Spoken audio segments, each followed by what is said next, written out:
solve large, intractable problems. It's a new venture altogether. Your brain is a wild horse there. Because remember, writing is not a team sport. You are not selling horse carriages when there are cars. I want to be known only as the trusted advisor. More like a tourist. Play to Potential podcast. And our biology is set up to simplify, to cut out nuance so that we can get to this question, run, fight, hide, as quickly as possible and then be able to engage in that. But this is not a useful approach if the thing that you're dealing with is a very tricky issue in the boardroom and your brain is still sort of preparing your body to run, fight, or hide. Like, these are not useful responses in the modern world. And it's particularly unhelpful for something that's hard for our minds to even get a handle on, like COVID-19, where there are so many moving parts and it's so nonlinear and it's so interacting. And none of these things are normal habits for the mind. And so we have to actually evolve ourselves very fast to grow new capacities, to have new habits, and also to be a little bit suspect of what we would think of as like obvious or the clear solution. Because in complexity, that's very likely to be your mind playing a trick on you. Welcome to the 57th conversation at the Play to Potential podcast. I'm your host, Deepak Jayaraman, and I work with leaders as a coach, sounding board, or as a transition advisor as they navigate their journeys. In this series, we feature conversations from leaders from different walks of life on three themes: leadership, transitions, and careers. My next guest is Jennifer Garvey Berger, a seasoned executive coach who's been studying transitions from the lens of adult development for several years now. She's also been studying complexity as a theme and how the leadership ask has evolved over the years. She speaks about how humans have evolved and says that we humans actually don't have an operating system that's fit for purpose in the complex world we find ourselves in. And she goes on to talk about the 5 traps that we often find ourselves in when we deal with a complex world. Some of what she says is specifically relevant as we find ourselves in the middle of the COVID-19 pandemic.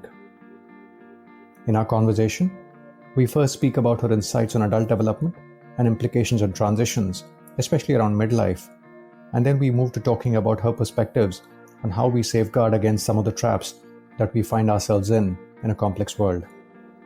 We wrap up with her thoughts on the new leadership paradigm that she thinks the world needs to grapple with some of the challenges it faces. Without further ado, let's dive into the conversation with Jennifer Garvey Berger. Jennifer, thank you so much for taking the time to come on the Play to Potential podcast. Excited to be talking to you. Yeah, it's lovely to be here. Thank you so much. And before we dive in, I'd love for you to talk a little bit about what you do and maybe also a flavor around why you do what you do, just to set the context, and then we can dive in. Sure. I am a coach. I think about leadership development and do leadership development for mostly large organizations. I run a firm of people around the world who do this work, and I write and speak and research, particularly about the intersection of adult development, how do we grow and change over time, and complexity, what does the world demand from us, and leadership, how do you lead through our changing selves in this changing world. Got it. No, it's lovely, and I'd love to talk about both these themes along the way. Jennifer, one is around your thinking around adult development, and the second is complexity. Maybe we start with adult development. Maybe just to set the language for the purpose of listeners, could you talk a little bit about the 5 stages of adult development? And then we could pick it up from there. Sure. So there are a bunch of developmental theories, and they each have their own kind of language, of course. They're all cousins to each other. You see quite strong family resemblances. So I'll use the language that is mine or Bob Keegan's, because Bob Keegan at Harvard was my PhD advisor. So there you have it, and it actually begins in childhood, not in adulthood so much. We're talking about human development, really. The earliest stage I think of is the magical mind, when little kids live in this world of wonder and exploration. Then as they grow, they move into what I think of as the self-sovereign mind, this world where they become the king or the queen of a tiny, tiny little kingdom of one. And then they begin to let the world in and begin to take on society and become really fully enmeshed in some other group and begin to take their identity and their cues from that group. And that's called the socialized mind. Then as we grow, some people, but not all adults, begin to move into a place where they're tired of just breathing in what society wants from them, and instead they begin to write their own story, which is why that form of mind is called the self-authored form of mind.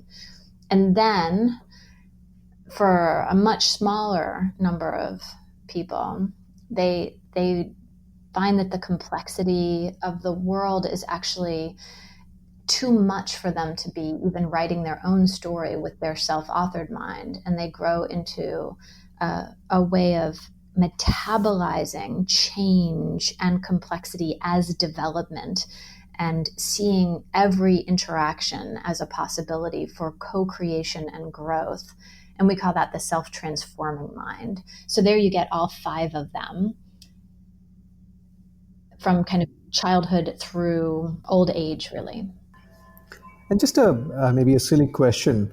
I could somehow in my mind picture stages 1 to 4, but stage 5, are there examples of people, just to bring it to life? What sorts of people are we talking about? Yeah, it's such a small percentage of the population, and it's so out of our kind of normal thinking, or what leadership development programs or leadership development books teach you to be, which is much more in the kind of self-authored space. The self-transforming space is a place that we would mostly recognize as a kind of a wisdom, and we'd see more examples of it in wisdom traditions. People who are able to set down their own agenda and reach for something more collective.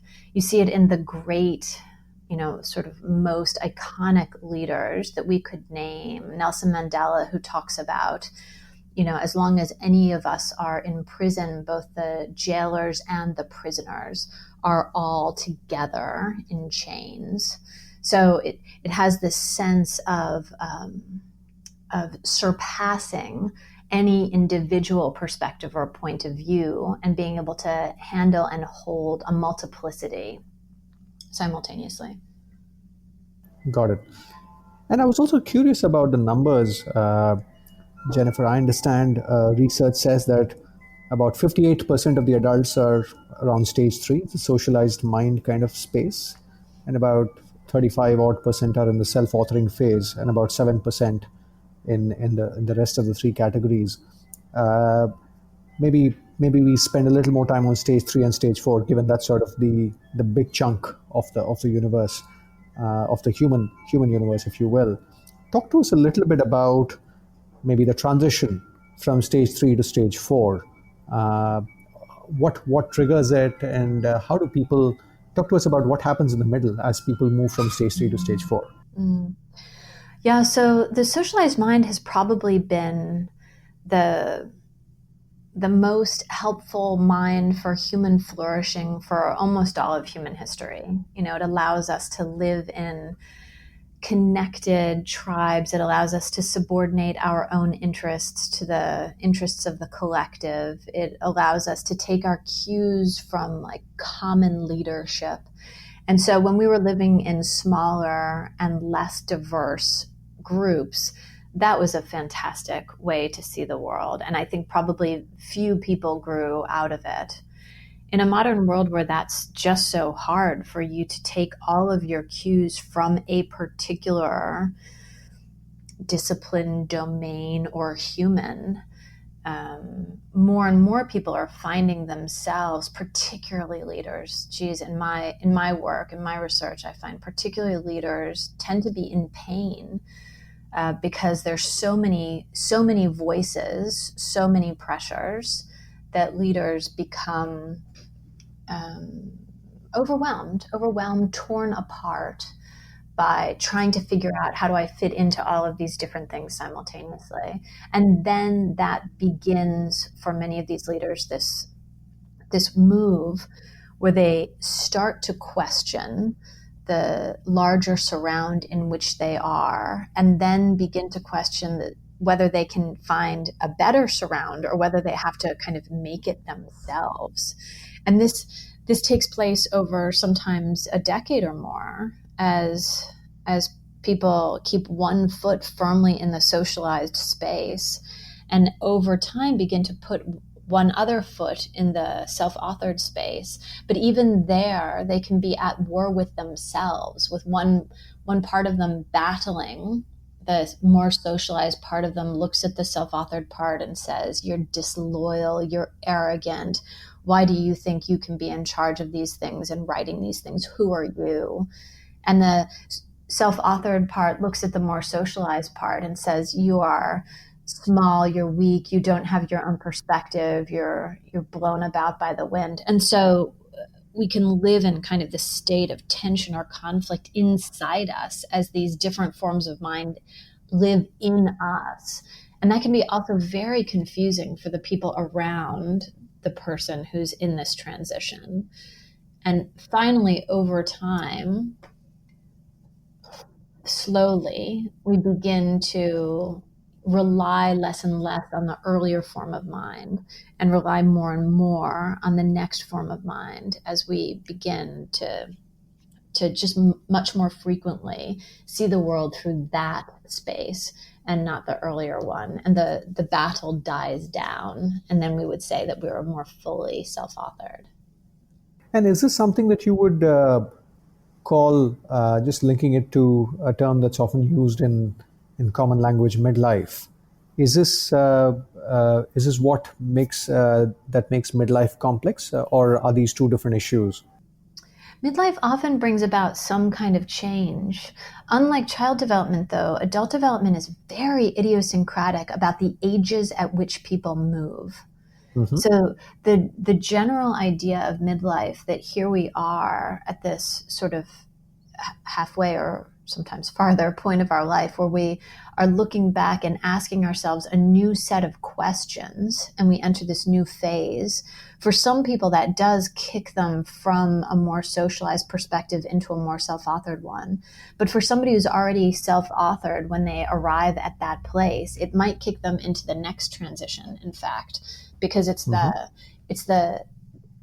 sense of not enoughness that characterizes midlife. And that sense of not enoughness is a catalyst for growth across the lifespan. Got it. And the other term I wanted to understand from your perspective, Jennifer, was a term called liminality. I was talking to Herminia Ibarra, another lady in London at London Business School, who was on the podcast a few months back. And when she describes transitions, she talks about this phase of liminality where you're neither here nor there, and you need to deal with your identity through that period of flux. And you briefly described, that sort of conflict between the socialized mind and the self-authoring mind. How do you see liminality, and what's your advice to leaders to grapple with that phase of transition between the two stages? Oh my goodness. I love this idea of liminality so much that I thought to name our consulting firm Liminality. This is years back when we were first forming. So I think a lot about this incredibly fertile and yet incredibly painful, bewildering time when we are neither here nor there. And yes, there's some developmental spaces that feel that way, but really when we focus on it, this question of what is solid and what is not solid, and how do we make our way from a solid place into the next space, whatever that next space is either requires a push into the liminal zone, as when we have some significant change in our circumstances that we've not directed, like being fired or a massive pandemic or, whatever that might be, or it requires a kind of dissatisfaction with where we have been to step off from these familiar shores into the next place. But no matter what causes it, I think research is clear that once you're in that liminal space, it's a time where our bearings don't work well. And I think one of the things about helping leaders in that space is that people very often wish to rush back to the shore they have just left. And they don't know how to grieve the part that they've lost as they make space for what new thing might be emerging for them. And maybe sticking with this for a couple of minutes, Jennifer, in your work, as you think about, let's say, levels of happiness or levels of fulfillment across these stages, and just to maybe pick stage 3 and stage 4 again, is it fair to say that people in the stage 4 are likely to see a greater sense of fulfillment and happiness than stage 3, or would that be an incorrect assertion? It's funny, when I first got into adult development, the research didn't point that way. The research pointed to an unclear correlation between happiness and development, in fact. But now research that's been done over the last 15 years or so increasingly points to exactly your point here, is that as the world is calling on us to be more able to author our own experience, those people who cannot yet do that are less happy. And so there's really interesting research that points at the connection, particularly in this transition that you're talking about, this transition from the more socialized way of making sense of the world into the more self-authored way of making sense of the world. It does seem to increase happiness, success, satisfaction in marriage, parenting, jobs. So this question then arises: how do we support people who are interested in this growth journey to be able to grow in a faster, more intentional way, as opposed to the way adult development usually happens, which is kind of happenstance and patchy. True. And maybe to take a more philosophical approach, if 58% of the adults are still in stage 3, if we're solving for global happiness, then we'd be doing the world a service by moving people further along the chain and moving them into stage 4. So I was just wondering, what's been your experience in helping people move from a socialized mind to a self-authoring mind? Do you think a coach can trigger that process, or do you think it has to come from within? What's been your experience in grappling with that transition as a coach? I mean, I have done quite a lot of work with leaders in that space, as you might imagine. So I think that coaching and change in general tends to be triggered by the client because of something that's going on for them, either something in their personal lives or something in their professional lives that has given them a sense that who they have been is not going to work for what their life needs to look like in the future. So that sense, which many people don't think of as a developmental sense because many people don't have any idea that there is adult development, that sense is still, I think, the most important ingredient. The sort of change willingness is the most important ingredient. Once you get through that gate, I think coaching can be extraordinarily supportive because we actually know quite a lot about what this transition looks like. It's the most well-charted of all the adult development stages because it's, as you say, it's the major focus of adult growth for most people. And so we know a lot about how to help people begin to hear and make sense of their own voice, help them notice the ways they over-rely on the voices of others, help them find their own authority. And there's a way that you can use developmental theory and even the position of a coach as the kind of external authority on behalf of helping a person develop her own internal authority. And so that work is extraordinary and very transformational. Got it. This is your host Deepak Jayaraman here. If this topic is of interest, you might want to tune into an earlier conversation I had with Herminia Ibarra, one of the leading thinkers in transitions. While Jennifer and Herminia speak about this transition at an individual level, what happens as a matter of fact is that this plays out in a messy way with couples as both individuals grapple with this transition, often concurrently. One of my earlier guests, Jennifer Petriglieri, professor at INSEAD and author of Couples at Work, a book about how dual career couples can navigate transitions, speaks about this. And very often, actually, when we talk about relationships, we talk about them through the idea of a zero-sum game. So, there's a pie, and the more I get, the less you get. So, if I push ahead in my career, that means you can't push ahead in yours. So when we have a zero-sum view of our relationship, this is when we get to the language of trade-offs and sacrifices. I gave this up for you, now it's your turn to give something up for me. But what I found is that it doesn't necessarily have to be that way in couples.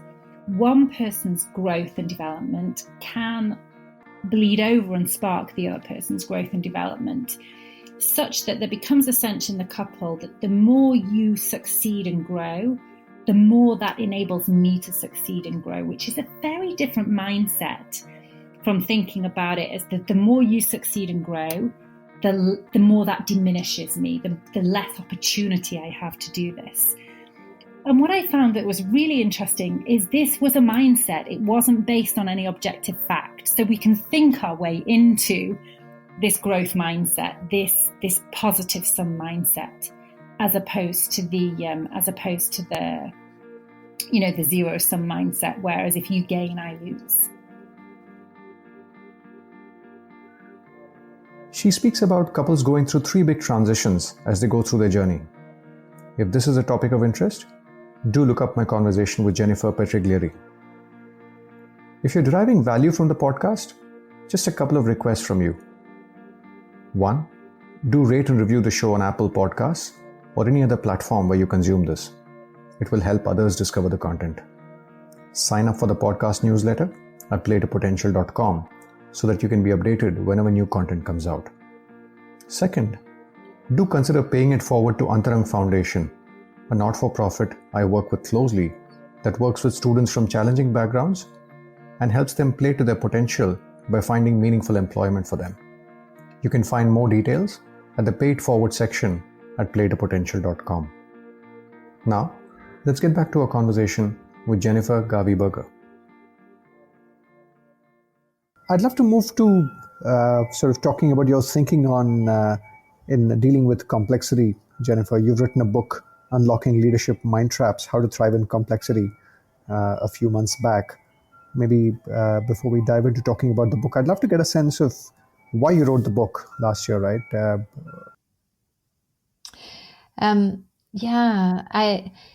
So each of my books comes from trying to figure out how do I communicate and share ideas that I think are quite life-changing with more and more people in the world. So I started by writing about adult development because this set of ideas has so profoundly changed my life and has so profoundly changed the lives of the people around me. And yet it's hard to get access to those ideas. Then with my friend and colleague Keith Johnston, we wrote a book called Simple Habits for Complex Times, which was meant to be a much more accessible, practical book about complexity that had a developmental edge to it, because as we're growing better able to handle complexity, we are also growing our adult development space. And we got, many people said wonderful things about that book. And also some people said, I really just don't have time for that. Can you give me something faster? Can you give me something really targeted at me right now and what I could be doing differently? And that's where Leadership Mindtraps comes up. I started to look at the ways that people were taking the lessons that we were teaching in Simple Habits. And some of them people were able to totally get and move forward with. And then others of them, people seem to have a much harder time. And in fact, with the leaders I worked with around the world, these are really smart, switched on, capable leaders who are desperate to handle complexity well. And they seem to be making all the same mistakes. And so then I started to get curious about, like, what is that? And did the research for Unlocking Leadership Mindtraps, which is basically a tiny little how-to guide to understand the way our own minds get in our way when we're dealing with complexity. Mm-hmm.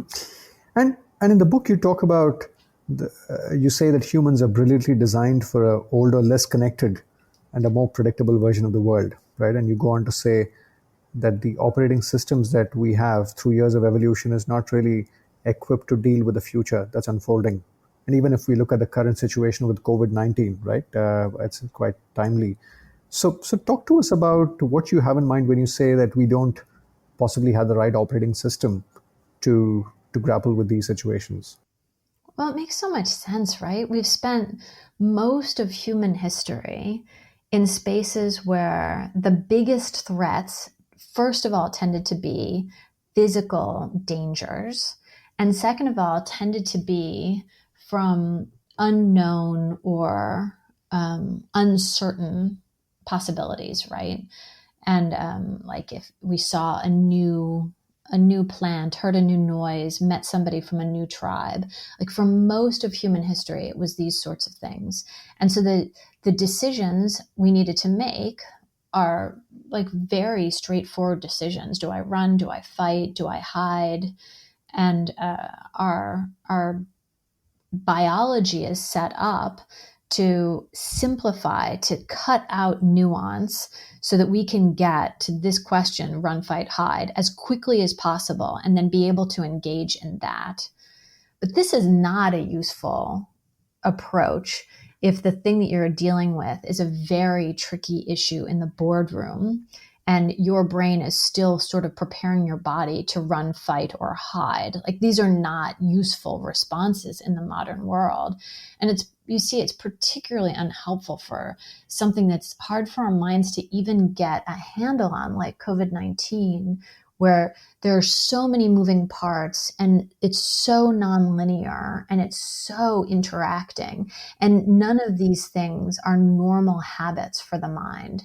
And so we have to actually evolve ourselves very fast to grow new capacities, to have new habits, and also to be a little bit suspect of what we would think of as like obvious or the clear solution. Because in complexity, that's very likely to be your mind playing a trick on you. Mm-hmm.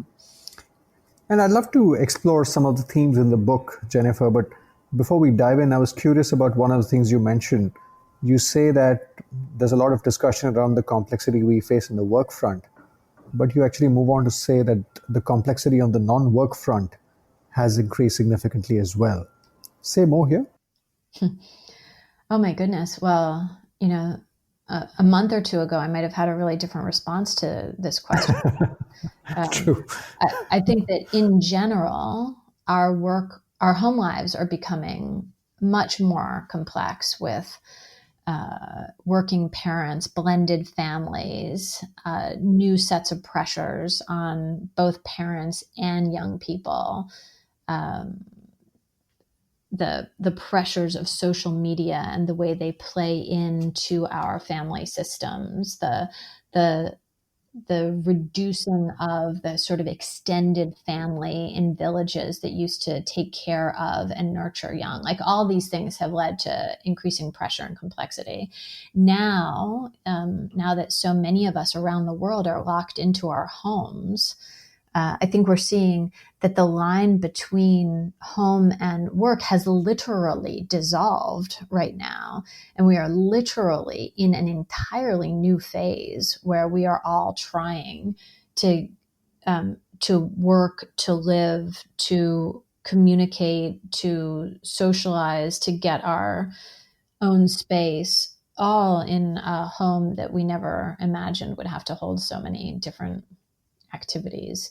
So I think the pressures on our personal lives, and right now the blurring or erasing of the difference between our work life and our personal life is just extraordinary.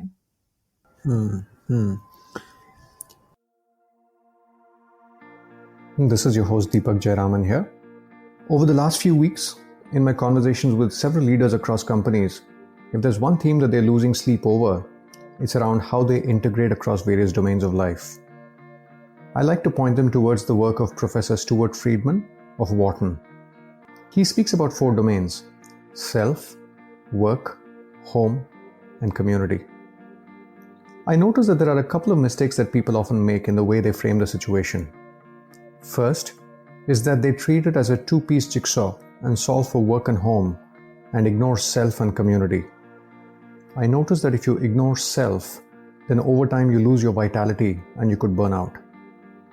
If you ignore the community piece, which is around caring for people beyond your immediate family and colleagues, you might start feeling hollow and feel a sense of vacuum in your life. The second is that people often look at these domains as trade-offs and look for ways to balance across these. I find that a better metaphor is that of a flywheel. I think we need to find a way of moving across these domains in a way that we get energy from one and pour it into the next, and so on. The one related point I'd like to make here is that in our normal life, we end up treating these as big blocks.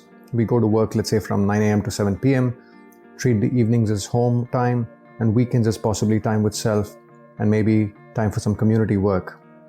I like to think about the game Tetris, where we have to align blocks and twist them around to fit perfectly. I feel the current COVID-19 situation has given us the opportunity to play Tetris with smaller pieces, and it's an opportunity for us to weave these various domains in the way it makes sense for us than the artificial constraints we had earlier that said that this is stipulated work time and this is stipulated home time. To know more about how we think about harmonizing across these 4 domains, do look up my conversation with Professor Stu Friedman of Wharton. Now, let's get back to our conversation with Jennifer Garvey Berger. And you talk about 5 traps in the book that leaders find themselves in. While I wanted to explore these in a little bit of detail, it'll be great if you could maybe give the listeners a sense of what the headlines are here around the 5 traps and the gist of the idea. And I wanted to sort of go deeper in some of these ideas later in the conversation. Yeah, super. So these are the 5 traps I find most kind of dangerous, sneaky and dangerous when we're faced with complexity. The first one I think about is what I call the rightness trap, right? It's actually the way our minds trick us into believing we're right, even when we have not enough evidence or thought devoted in this direction. As people have been studying this phenomenon, which is widely studied, this like, why do humans think they're right so much when they're dealing with things that they couldn't possibly be right about even? And why is it that we have so much confidence in our own capacity to be right about, a crazy variety of things? Researchers started to find that rightness is this sort of sense of certainty, a feeling of certainty, is actually an emotion. It's not in fact a cognitive process. It's not the result of a thinking. And so we get trapped by this sense that we are right, and that disguises data from us. The second one is simple stories. We humans have grown to live in and love the narrative. It connects us. It makes our communities, our societies, our organizational cultures more possible. But it also tricks us into thinking that pretty much everything can have kind of a beginning, a middle, and an end, that pretty much everything can be connected in a kind of straightforward, linear story way, and that there are heroes and villains and dragons, out on our landscape, and we're always trying to fit those archetypes, which are very unhelpful in a complex world. So we get really trapped by our connection to narrative and to a kind of narrative character. So that's the simple story trap. Then there's this way that humans have been in many ways, we've evolved to live together well, and to know who our people are and who our people are not.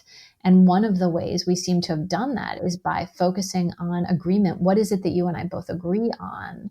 And it turns out that we both get a hit of dopamine whenever we find something about which we agree. It actually feels delicious to agree with somebody else. We have a sense of recognition and happiness there that comes from that. And similarly, it causes the same, in a brain scan, you cannot tell the difference between physical pain and social pain. And so to our brains, to our neurology, it really is the same whether we've been injured or whether we've had our feelings hurt.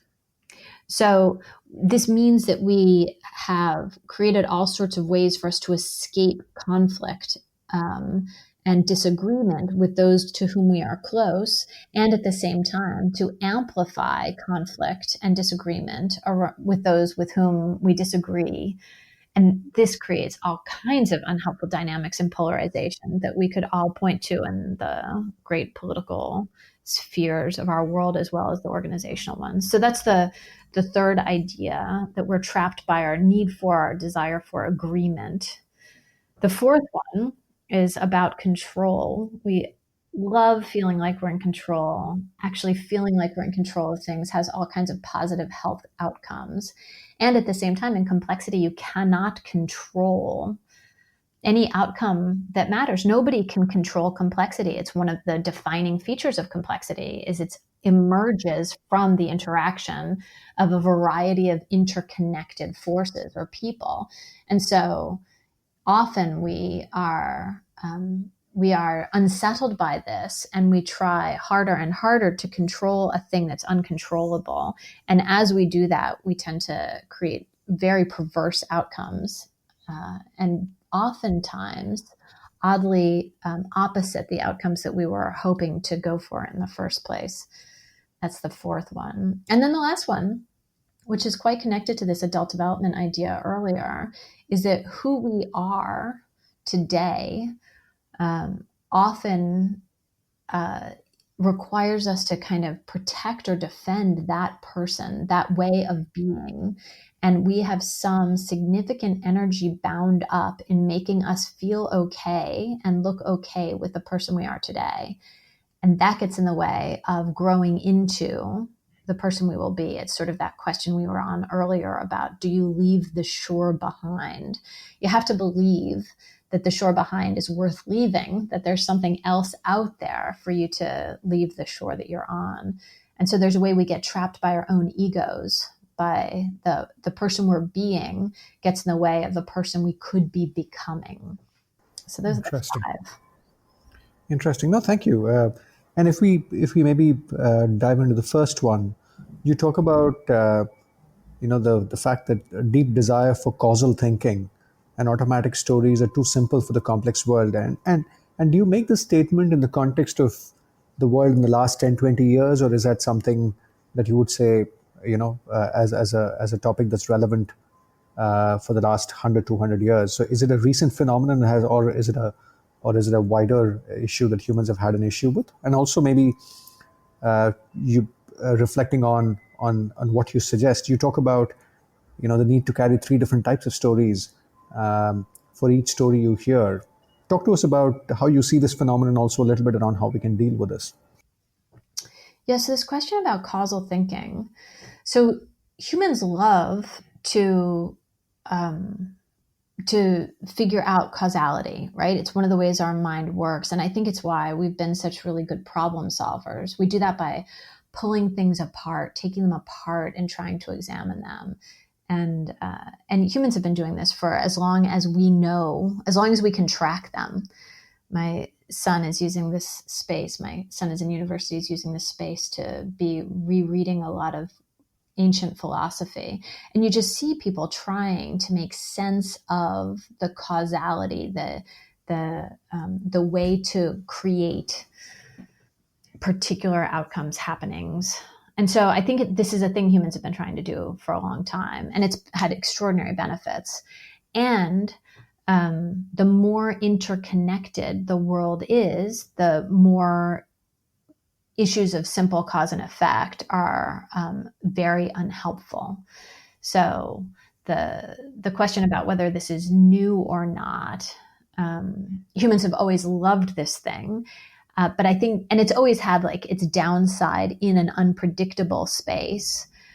But a lot of the world has been, while it's been quite unpredictable, it hasn't been so interconnected as it is right now. And so I think the downside of our causal thinking is growing as things get more complex. We see that in the COVID situation, just as we look at different governments trying to figure out what will cause the slowing of the virus without causing the ruining of the economy, right? This is the thing that so many governments are trying to figure out. And as long as you're in a kind of linear way of thinking about the world, you're not going to be able to actually respond to the interconnecting forces, and you're not going to be able to take action quickly enough, really. So, or action that's suitable for complexity quickly enough. So you get this strange blend of people talking about COVID-19 as though we really understood the cause and effect of things, when really in this complex world, we couldn't possibly understand what makes Italy the way Italy is and what makes Singapore the way Singapore is. Like, we can just look at the little tiniest features that we think we can control. But even you and I thinking about like, what's the impact of pollution in large urban places? And does the impact of pollution, does that actually help the immune system, or does it degrade the immune system? Does it help the lungs recover? Does it degrade the like, we don't know. We don't know. And we may never know. We may never know. True. And maybe responding to the point about the 3 different stories for each story. Could you talk for a minute there? Well, so we kind of fall in love with our own conclusions, and we fall in love with our own stories without even noticing their stories. You can hear it in our language. Like, you hear people say, well, it's obvious that, or it's totally clear that. I hear it in my language all the time. And almost never is it actually obvious, the thing that I'm talking about. And so forcing ourselves to listen to when we have a simple story, like, it's obvious what the government should do here. Completely not obvious what any government should do right now. Completely not obvious. And so when we hear ourselves interacting with a complex set of ideas as though it were simple, then we know that we are in this trap. And so I think the solution there is to be able to construct a series of alternate stories, not to confuse us, but in a kind of almost a scenario planning way, not to try and get the right one, but to try to help us understand that there are these multiple possibilities. None of them are likely to be 100% right, and to help us create a kind of a flexibility of our thinking that will hold us in good stead. Got it. And moving to the second trap, you said our sense of being right about something is not really a cognitive process, but an emotion that has nothing to do with whether you're right or not. I found that an interesting nuance. What's the crux of the insight here, and how do we overcome this issue? I know. I think it's actually mind-bending, right? I think when we think about it, we have the sense of ourselves. And I was teaching this to a client once, and he said, no, Jennifer, this might be true for other people, but I actually think things through before I come to conclusions about them. And so for me, this one is not a problem. And I said, yeah, that's the way it feels for all of us, actually. Like, we all think that. And he came back to me about a week later and he said, oh my goodness, I have been noticing I make up my mind first and then I backfill data. I do this all the time. And that is, of course, the way it works. In a brain scan, we see that the arrival of the emotion of certainty comes before, not hours before, but milliseconds before the cognitive part of our decision making actually comes online. And so this shows that we feel certain and then we figure out why. as opposed to we feel like we don't know and then we figure out what we believe. Now, of course, sometimes we absolutely do it the other way, but by and large, we don't. Is this related to the point around having a gut instinct, or are these two different things? No, they are two similar things. And it's one of the questions that people often ask me is like, what do we do with our instincts? And I think the thing is, we want to understand our instincts, particularly if they come from a non-cognitive part of us, our bellies, our bodies. We want to understand them, pay attention to them, because there's really important data there. We just don't want to have blind faith in them, just as we don't want to have blind faith in our ability to think our way through these challenges. So how do we, so maybe just sticking with this, Jennifer, so how do we ensure we're not carried away by the emotion, but we ensure that we are rational? What do you advise leaders to ensure they're not caught in this trap? I have us look for what certainty feels like and begin to notice that as separate from a cognitive process. Like, what does it feel like when you feel certain? You can often notice some things your body does. Like, I move forward in my seat. I start thinking ahead to how I'm going to defeat the disagreement or the perspectives of others. Like, I have a sense of righteousness in me. Now, when I notice those things, I'm able to say, oh, wait, this is an emotion. This is closing me down to new possibilities, to new data, and I could totally be wrong here. So asking myself, what is it that I'm really believing right now? Not what's true, but what do I believe is true? And then how could I be wrong about this? Allows me to listen in a new way, not to defeat the other person, not to listen to win or listen to fix their ideas, but to listen to learn from them, to hold my mind open as a practice, as an intentional practice, as opposed to just going with this emotion that bowls over my capacity to learn.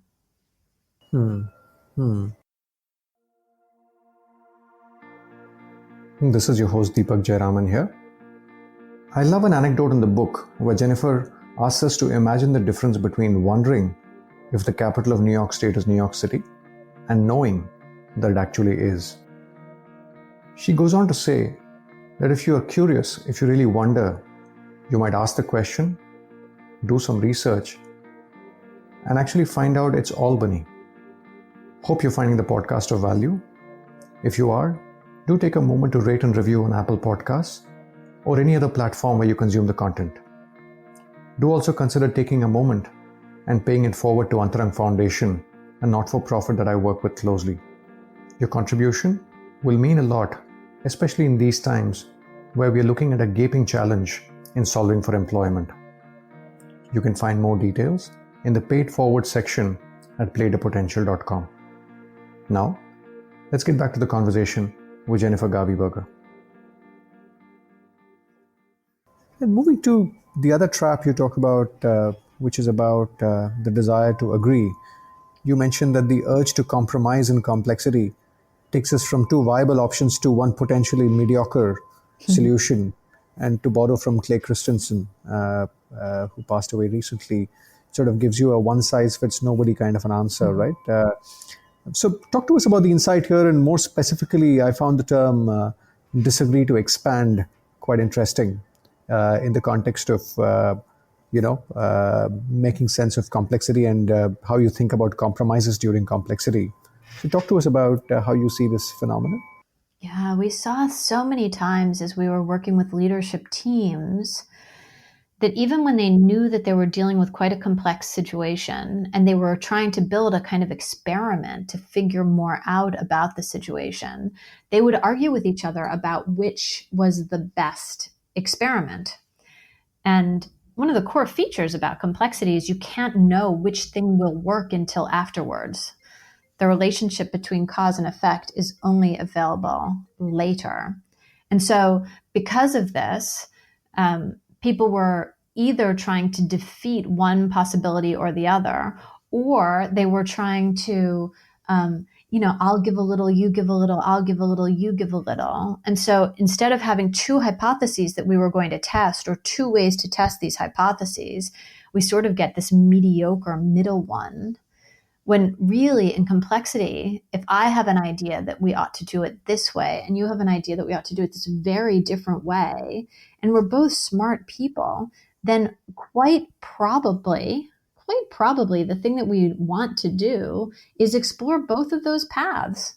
There's no knowing until afterwards what it's going to be. So instead of having executive teams arguing over which one was best, we worked on using this thing, as you say, disagreeing to expand our solution set. How do we take these different views and expand our set of possibilities and expand the number of possible experiments we run? Very interesting. Rather than trying to have a winning argument and going down one path, how can we construct prototypes or experiments and then learn from it and then move forward with conviction? Exactly. Would that be a fair way of understanding that? Exactly. Got it. Moving to another theme about control, right? A lot of us have grown up in a paradigm where control is often seen as a virtue, right? And you say that desire to control actually distracts us and often leads us focusing on small proxies that seem controllable rather, while missing the bigger picture. What's the insight here? What's the nuance here? Humans just have this wrong-headed sense of control and complexity, right? We often hold our leaders responsible for things that they could never conceivably be responsible for. We don't understand lag times. We don't understand interconnectedness. We don't understand exponential change. We don't understand emergence. Like, there are all these features of complex systems that the human brain doesn't understand, and that makes us anxious. And one of the human responses to anxiety is to try to control things. Because in the past, when things were out of control and you could control them, then suddenly things got better. But now, as you say, we come up with these proxies. So classic example is people are dealing with customer dissatisfaction with call centers. And one of the things customers complain about is wait time. And so leaders say, oh, that's a thing that we could manage and solve for. So let's focus on wait time. We can really make a difference on wait time. And so they tell everybody, you're going to be really measured by wait time, because that's going to make customer satisfaction go up, because customers hate waiting. They always complain about that. So as people focus on wait time, they have this perverse effect. Wait time goes down, but it tends to go down because people are saying to their customer, oh, I can't deal with this right now because the phone is ringing and I need to pick up the phone. You'll have to call back later, which means customer satisfaction goes down even as wait time goes down, because we've picked this proxy measure, and humans consistently solve for these proxy measures and then lose the big picture that actually mattered to them in the first place. And you see this in large scale with these scandals about people opening up bank accounts in customers' names, because the proxy measure there was for success was how many bank accounts do you get to open, or how many credit cards do you get to open, or whatever. And so humans are oriented to try and control things that can't be controlled. Got it. And maybe reflecting on the current situation we are going through, Jennifer, COVID-19, as you think about how people are processing and making sense of the evolving situation, would you say there are simple proxies people are latching on to instead of trying to grasp the bigger picture, bigger and more nuanced picture? Well, it's funny, right now we're in a place that's even more complex than complexity, right? Dave Snowden would call this place that we're in chaos, because we actually are having a hard time even seeing patterns at this moment. We're kind of scrambling to make sense of patterns, but the thing is changing so quickly, it's hard to see patterns. And so in those cases, the first thing a leader needs to do is to try and figure out how to keep people as safe as possible. It's safety that's most important in chaos. And so sometimes that looks like making everything stop so that we can get a handle on things. And that is, in fact, a pretty controlling move. And it's what you're seeing happening all around the world. Like, you and I are both in places where our governments have said, stop, just stop, and let's see if we can get a handle on this thing. That's actually buying time, which is a clever thing to do in a chaotic situation. But it obviously is not a go-to that you would want to use very often because it's breaking the economy. So sometimes there are these situations where a heavily controlling, blunt instrument is important. But in general, complex situations, no, you would want to stay away from instruments like that and instead kind of nudge us into a better place over time. But the threat to life and limb is so significant right now that a kind of nudging approach, which is very useful in complexity, is deadly right now. So leaders are having to use a different approach, which does come across as more controlling. In fact, each of these mind traps, of course, has its own light as well as its own shadow.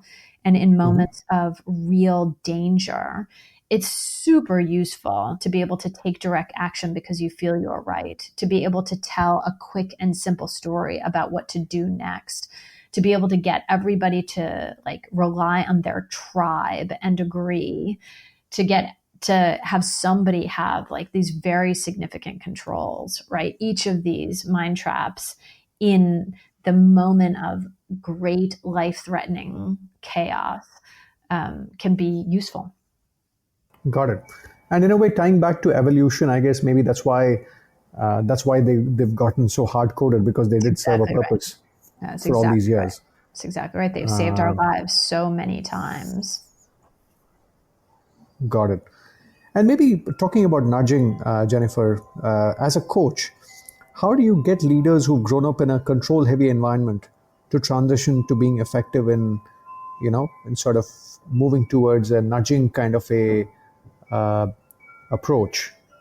It sort of requires deep unwiring and rewiring. What's been your approach as a coach to nudge the leaders you work with to moving a little towards a little more of a nudging kind of leadership, if that makes sense? Yeah. It's really about helping people first connect to how much of their controlling behavior is not about making good things happen in the world, but really is about protecting themselves from their own anxiety and fear. So much of our control drive comes from our anxiety. And as leaders realize that, very often they want to change that because people don't tend to find that their best self comes out as they are driven by or reacting to their own fear. And so as leaders come to understand that connection, they're more willing to start experimenting slowly, gently with taking their hand off the wheel and seeing what happens. And with my clients, I design like very safe experiments that they'll do for a week and then report back on. And very often what they find is, I was going to send this set of instructions out, these PowerPoint decks to show people what to do. I was going to do that. I experimented this week in not doing that. And it turns out the solutions my people came to were much better than the solutions that I myself was going to propose. So maybe I'm going to just like not do that anymore, or only do that 10% of the time. And so the benefits of it become more and more available to folks. And that's very convincing. Got it. This is your host Deepak Jayaraman here. This insight reminds me of my conversation with Professor Karthik Hosanagar of Wharton, who's written a book on AI, A Human's Guide to Machine Intelligence. He was on the podcast a few months back, and he spoke about unanticipated consequences of human decisions, and he narrates a story that illustrates this fallacy of going after false metrics. The Cobra effect is an interesting effect where we don't know the exact details of this, but legend has it that way back during British rule in India, specifically in Delhi, one of the governors there wanted to get rid of what he perceived as a cobra menace. There were just too many cobras, and therefore the government announced a bounty for anyone who catches or brings the cobra head. And so the idea was this would result in hunting of cobras or snakes and would ultimately help bring down the population. Now, initially, it seemed to bring in lots of people who would come in and produce cobras and collect the bounty. But again, the legend has it that what was happening was that once people realized that there's a bounty if you bring in cobras, they started breeding cobras. And they started breeding these and bringing it in and collecting the money. And so it wasn't really addressing the problem. And in fact, when the government realized it and then said the bounty is no longer available, people just released whatever they were breeding into the wild, making the problem worse. So it was one of those situations where there was a perverse outcome awaiting this person, and essentially what I call unanticipated consequences. You thought what this would do is reduce the cobra population, but the unanticipated consequence was that it actually might have increased the cobra population. And I bring that up because this notion of unanticipated consequences has been around in sociology for a while. And certainly with a lot of human decisions, we know these things happen where you intend to fix something and you make it worse by your intervention. Karthik goes on to say that AI systems are a bit like that, and we need to watch out on how much we tightly control. We might be hurting the system in other ways. Back to Jennifer, one of the things she says in coping with this is for us to start thinking more and more about direction and less about specific outcomes. She says that solving for direction opens up different possibilities. So instead of saying, I want my daughter to take over my business, we say, I want my daughter to be independent and entrepreneurial. Instead of saying, I want to retire by that beachside house in this city, we say, I want to live by the nature when I retire, and so on. You get the broad idea. Now, let's get back to our conversation with Jennifer Garvey Berger. In the book, you also talk about how we think about change. You say that every age, we feel like we are done with our evolution and we are wired to believe that our big changes are behind us. I found that observation quite interesting, just in terms of how we process the curve of change with time when we look at the past and when we think about the future. Why does this happen, and how does that impact the way we function? I think it's a fascinating result, right? It's a fascinating result that says that most of us spend most of our lives believing that our major changes are behind us. And I wonder whether there's a kind of a psychological health. I don't know the answer to this question, so I'm just musing here, right? I've never seen anything that actually explains the why of it. But I have wondered whether it takes so long for us to develop into the time of our life, this sort of self-transforming time of our life when we welcome change and move towards it, as opposed to initially resisting it or finding it destabilizing. And so I wonder whether our brains have evolved to sort of trick us into believing it's all going to be okay from here so you can relax, as opposed to having us on constant alert our whole lives. So there's a kind of you've arrived, take a breath is kind of what our body and our brains are telling us, when really there's no such thing as arrival, right? The world is going to keep getting more complex. Our lives are going to keep changing. The demands of our lives are going to keep changing. And therefore, we're going to need to grow better and better able to meet those demands. And in fact, I think that it's not even a helpful trick these days, because I think so many people are so overwhelmed that the idea of adult development itself has become like a very hopeful, helpful, useful notion that gives people the very optimistic sense that it can be different and it can be better than it is right now. And that is a lifeline.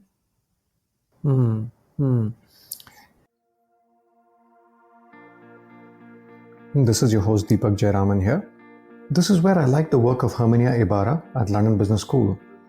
where she says that we all need to act our way into a new way of thinking than think our way into a new way of acting.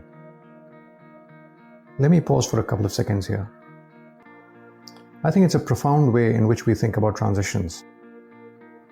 Something very similar came up in my conversation with James Clear, the author of Atomic Habits. He speaks about how small things we do can slowly start changing the way we think about our own identity. Every action you take is like a vote for the type of person you want to become. And so, in a sense, your habits are how you embody a particular identity. Like every time that you make your bed, you embody the identity of someone who's clean and organized. Every time that you make a healthy meal and cook that at home rather than eating out, you embody the identity of someone who is focused on eating healthy.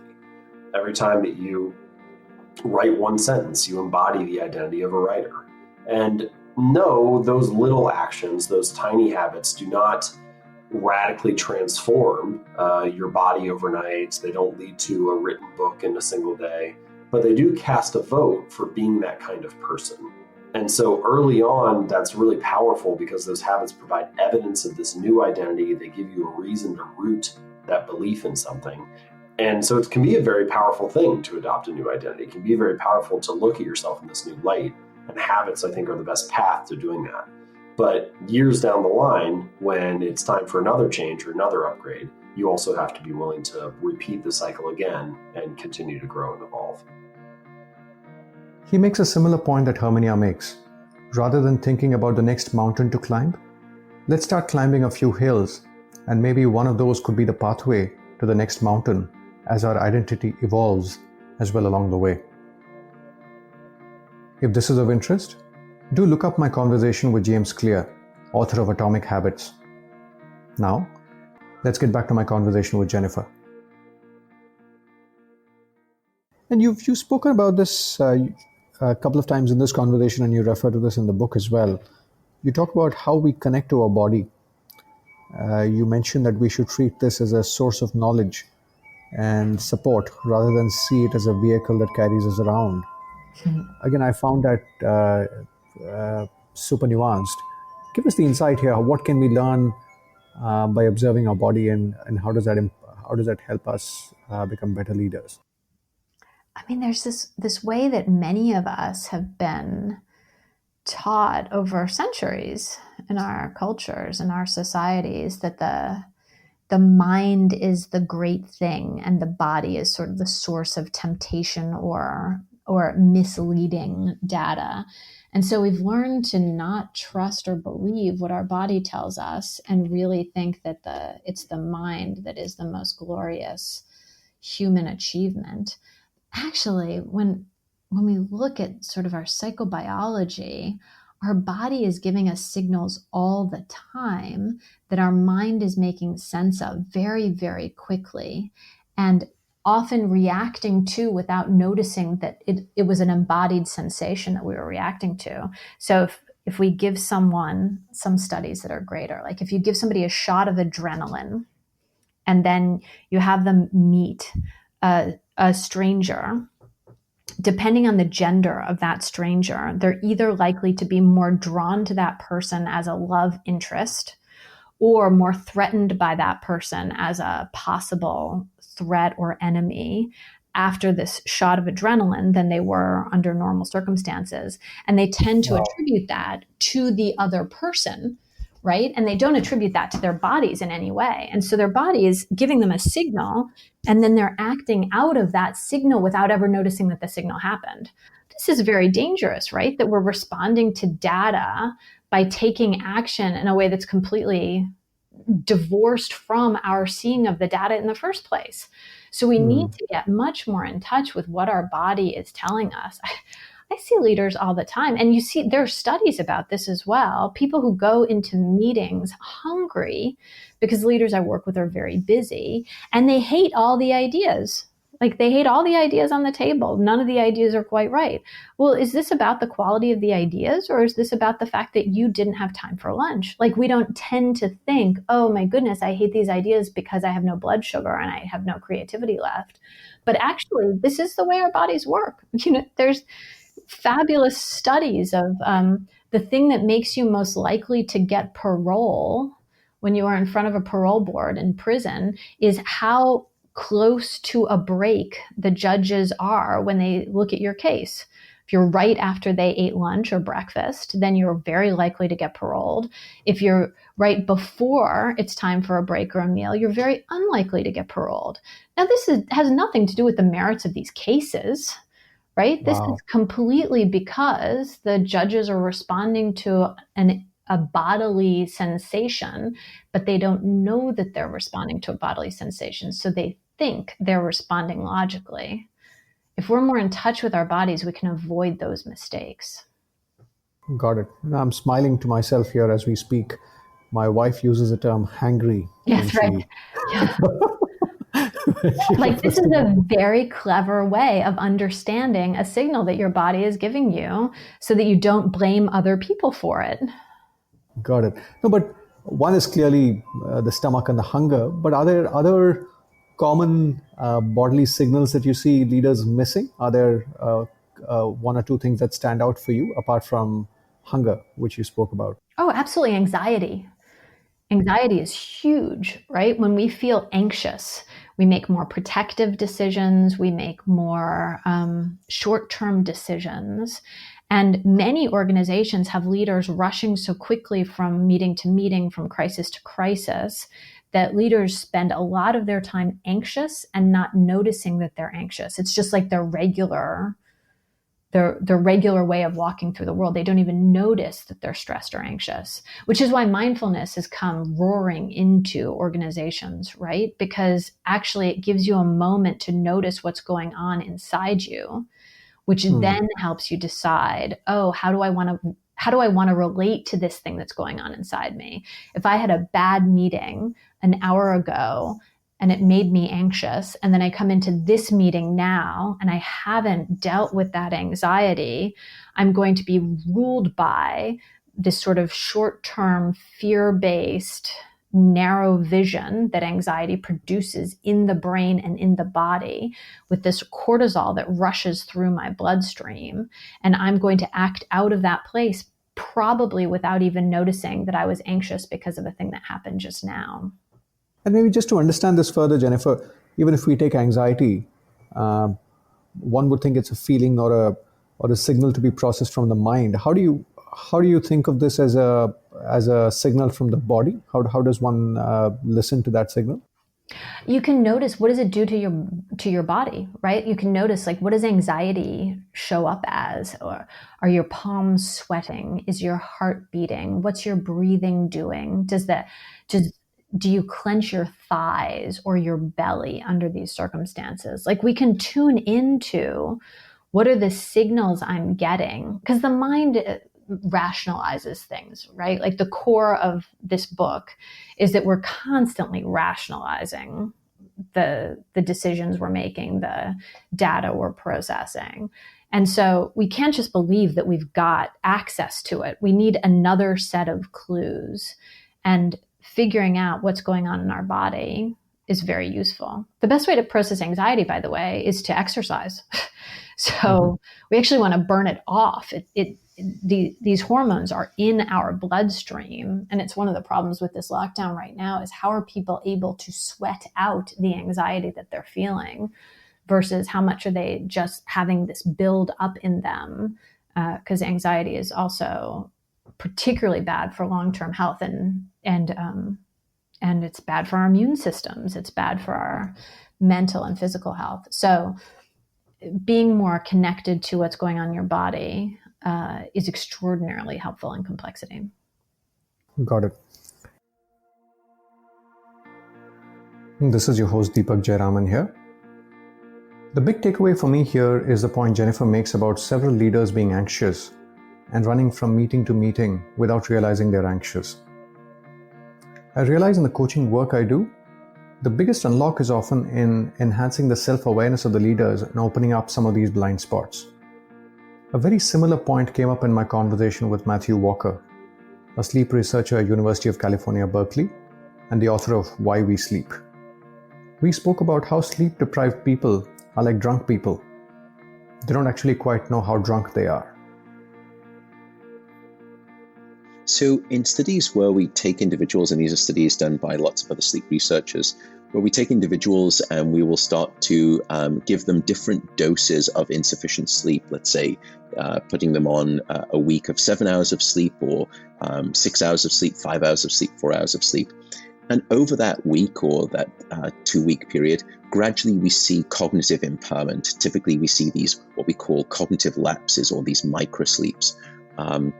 And what's interesting is that we can objectively assess how impaired you are when you are dealing with insufficient sleep. But we can also then ask you as a participant, how are you feeling right now? And what do you think your performance was like on that last test? And we can keep asking that question. So we have an objective measure of your performance, and then we have your subjective assessment. And unfortunately, what we find is that your subjective perception of how well you're doing with insufficient sleep is quite a miserable predictor of objectively how you actually are doing with insufficient sleep. Translated, it actually just means that you don't know you're sleep deprived when you're sleep deprived. And the analogy would be a drunk driver at a bar.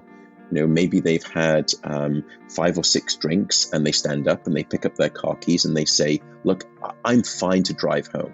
And your response is, no, I know that you think subjectively that you're fine to drive home, but trust me, objectively, you're not, you're impaired.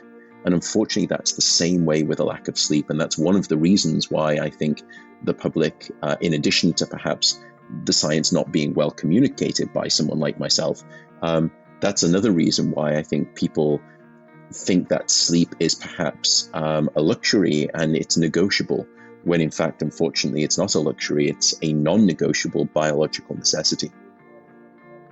I realize that I'm actually a lunatic when I'm sleep deprived. Now, when I go back to my days in IIM Ahmedabad, the nickname I was given was because of my neurotic response to lack of sleep during one of the early days where we were all required to pull an all-nighter. It took me a few years to really recognize it and work around it. The related point I'd like to make is that as a result, it's also important to focus on how we manage our energy rather than how we manage our time. When are we doing our most productive work? How we plan our day needs to be in sync with when we are at our best, and how our body responds is a big part of the equation. I would say now is a great opportunity for us to architect our days in line with what gives us energy, given we have the ability to manage or sculpt our schedules given our unique bespoke contexts. Now, let's get back to our conversation with Jennifer Garvey Berger. And as you wrap up the book, you talk about the fact that we're living in a time where our ability to influence the world as an individual is much higher than what we could have done a few decades back. I was curious, why do you say that, and how does that impact how leaders think about the choices and growth? It's this funny paradox. So much of complexity is paradoxical, right? That our ability to influence things is outsized and our ability to control things has shrunk. So we don't know exactly what our influence is going to be, what thing we say is going to take off, what habit we have is going to be transferred to others, what product we launch is going to make a difference in the world. So we see now, in a very literal sense, that there are some people who, unbeknownst to them, were super spreaders of this virus, right? They didn't know that they were doing that. They didn't know that they were having this outsized effect on the world.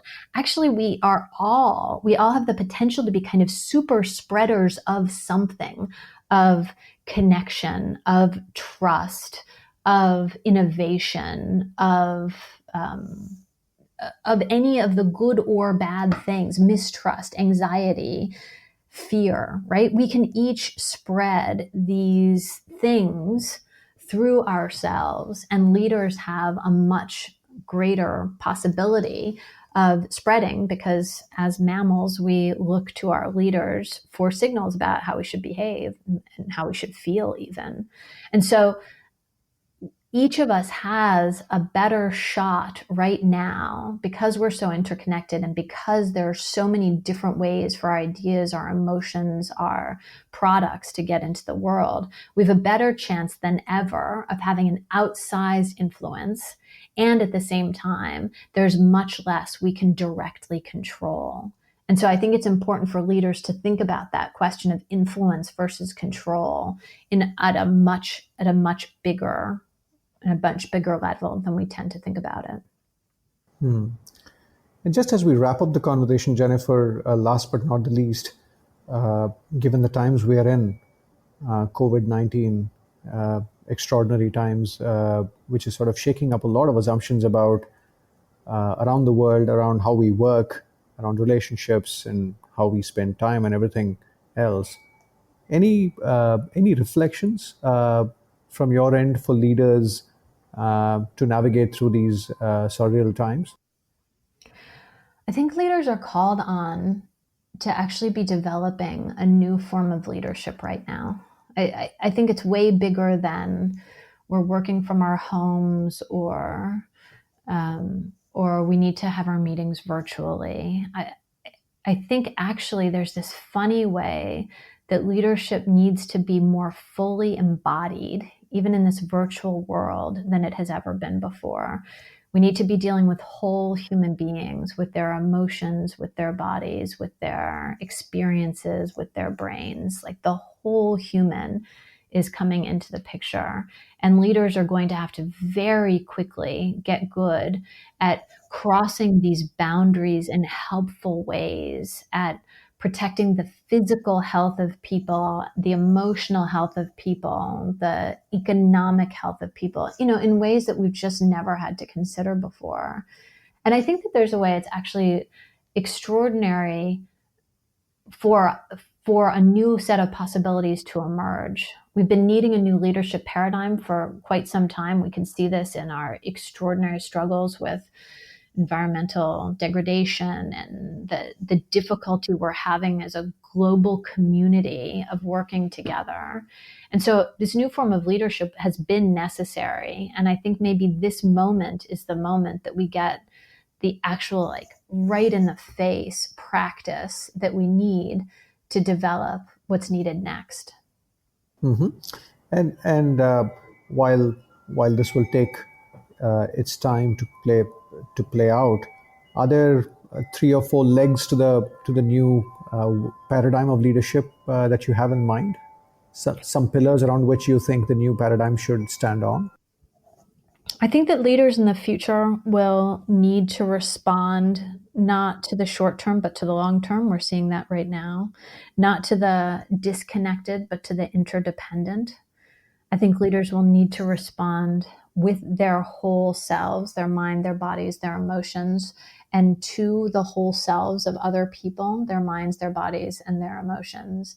And in a much clearer way, away from competition, which has often fueled humans and organizations, and into a deep sense of interconnectivity, because here we are all together, and trying to find a way for all of us to thrive is going to be every leader's job into the future. And as you look around, Jennifer, any role models you see while it's still early? Any role models of leadership that you see emerging as you see different people deal with this crisis that's in front of us?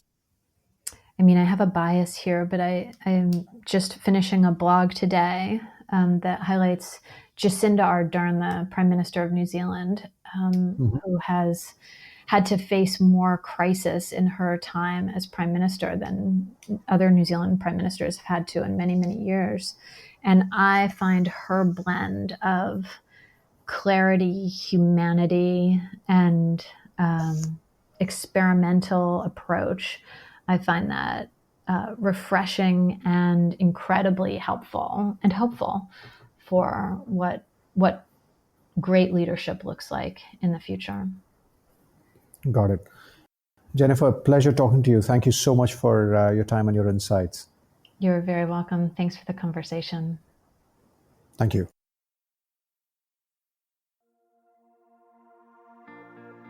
Thank you for listening and for your time and attention. I hope you found the conversation purposeful.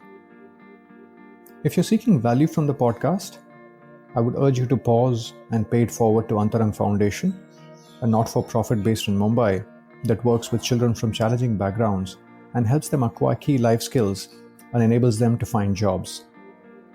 These are challenging times we are going through, and your help will mean a lot. You can know more at the Pay It Forward section at playtopotential.com. You might be aware that Mumbai is in the thick of action with COVID-19, and one of the worst areas is Dharavi. As we speak, Antarang is closely working with the local municipal corporation to feed Dharavi. As you might appreciate, Dharavi is about 2 square kilometers and has more than 500,000 people and is home to thousands of small businesses and service workers who keep the city moving. They depend on the informal economy, something that's failed them in recent times, leaving thousands slipping into debt and poverty. You can contribute to this by going to the website fundraisers.giveindia.org/campaigns/feed Dharavi now. I repeat, it is fundraisers.giveindia, which is one word, .org/campaigns/feed Dharavi now. Next up at the podcast, we have BJ Fogg, a professor at Stanford University and the founder-director of Behavior Design Lab at Stanford. He's been studying habits for at least 2 decades and is the author of the recently published book, Tiny Habits. To know more about the coaching, transition, and leadership advisory work I do, please visit the About the Host section at playtopotential.com. Bye now.